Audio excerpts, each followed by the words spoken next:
እንዴት አደራችሁ? እንኳን ለሰኞ አደረሳችሁ። ዛሬ ይዤላችሁ የመጣሁት እዚህ ቤት በጣም የሚወደደው ምግባችንን ነው ማሳያችሁ ማለት ነው። እስፔሻሊ ለልጆች በጣም አሪፍ ነው የሚያስፈልጋችሁ።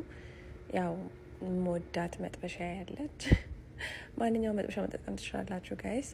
ቂቤ የኢትዮጵያ ቂቤ ነው፣ የዚህ ሀገርም ቂቤ መጠቀም ትችላላችሁ ደስ እንዳላችሁ። በርበሬ፣ ትንሽ በርበሬ፣ ጨው፣ ቆሎ፣ በሶ እና ተልባ እነኝን ታዘጋጃላችሁ ማለት ነው። ያው ከዚህ በፊትም ሰርቼ አሳይቻችኋለሁ፣ ግን እኔ ለሳምንት ሰርቼ ላስቀምጥ ብዬ ወይ ለሳምንት እኛ ቤት ለሳምንት የሚቀመጥ ነገር የለም። እውነት ጩጬዎቹ በጣም ነው የሚወዱት ማለት ነው። ዚስ ታይም እኔ እንደውም ብዙም አልበላውም። አሁን ጠዋት ተነስተው ራሱ በቆሎ ነው የሚሉት ኖርማሊ እነሱ፣ ግን እንዴት እንደሚጣፍጥ ልነግራችሁ አልችልም። ቂቤን አቀለጥኩኝ።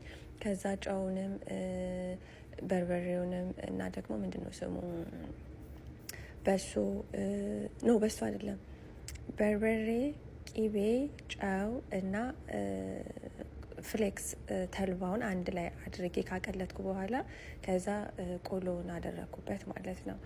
እና እንደዚህ ከቂቤው ጋር ከነዛ ከጨማመርኳቸው ነገሮች ጋር አዋዋድኩኝ ማለት ነው። ከዛ በሶን አደረኩበት። እዚህ ጋር ግን በእጄ ነው ያደረኩት፣ ምክንያቱም እንትን አይደላችሁም።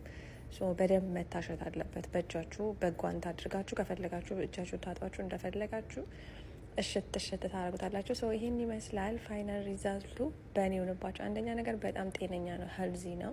እንደ ስናክ መጠቀም ትችላላችሁ። ላይክ በቁርስና በምሳ መሀል፣ በምሳና በእራት መሀል በቃ ልጆቹ ዝም ብለው ፍሩትና ይሄንን ዝም ብላችሁ እየቀላቀላችሁ መስጠት ማለት ነው። ሌላ የዚህ ሀገር ጃንክ ምግብ ከምትሰጧቸው ላይክ ሌላ በሽታ ነው ይዞባቸው የሚመጣውና የታሸጉ ምግቦች ይሄ የልጆች ስናክ ምናምን ብሎ የሚያስቀምጡትን ትታችሁ የራሳችሁን የሀገራችሁን አሰራር አድርጋችሁ ለልጆቻችሁ ስጧቸው። በጣም ነው የሚጣፍጠው፣ ሄልዚ ነው።